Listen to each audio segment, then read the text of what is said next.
السلام علیکم۔ آج پیر ہے نومبر کی 22 تاریخ۔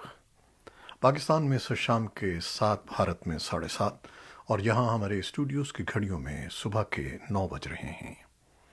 وائس آف امریکہ واشنگٹن کی اردو سروس سے میں ہوں خالد حمید، خبروں کے ایک بلیٹن کے ساتھ۔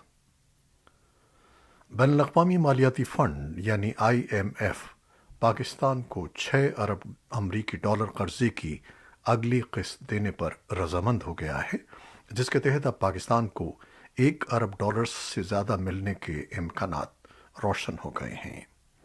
یہ پروگرام رواں سال جون سے رکا ہوا تھا۔ معاشی امور کے ماہر اور سابق وفاقی وزیر خزانہ ڈاکٹر حفیظ پاشا کے خیال میں IMF نے قرض کی اگلی شرط جاری کرنے کے لیے پاکستان کو کئی مشکل اقدامات اٹھانے کو کہا تھا۔ ادھر IMF کا کہنا ہے کہ بجٹ خسارہ کم کرنے کے علاوہ تقریباً تمام ہی نکات پر کسی حد تک عمل درآمد ممکن ہو سکا ہے۔ حکومت کی جانب سے قومی سوشیو اکنامک رجسٹری کو اپڈیٹ کرنے، نیپرا ایکٹ میں ترامیم، ٹیرف ایڈجسٹمنٹ اور IPPs کو ان کی واجب الادا رقم کی پہلی قسط جاری کر دی گئی ہے۔ اسی طرح دہشت گردی کو رقوم کی فراہمی روکنے کے لیے anti money laundering framework میں بھی کسی حد تک پیش رفت نظر آئی ہے۔ امریکہ نے طالبان کی طرف سے کانگریس کو لکھے گئے کھلے خط میں افغانستان میں معاشی اور انسانی بحران سے متعلق بیان کیے گئے حقائق کو غلط قرار دیتے ہوئے منجمد اثاثے جاری کرنے کی اپیل رد کر دی ہے۔ افغانستان میں برسر اقتدار طالبان کے وزیر خارجہ امیر خان متقی نے رواں ہفتے بدھ کو امریکی کانگریس کو لکھے گئے خط میں مطالبہ کیا تھا کہ امریکہ کے قانون ساز افغانستان کے 9.5 ارب ڈالرز کے منجمد اثاثے جاری کریں اور کابل پر طالبان کے قبضے کے بعد لگائی گئی پابندیوں کو ختم کیا جائے۔ امیر خان متقی کی طرف سے لکھے گئے خط میں مزید کہا گیا تھا کہ ان پابندیوں اور بین الاقوامی امداد کی معطلی نے بڑی حد تک امداد پر منحصر افغان معیشت کو تباہ کر دیا ہے۔ خط کے مطابق حکومت سرکاری ملازمین کو تنخواہیں دینے اور اشیاء ضروریہ درآمد کرنے سے قاصر ہے۔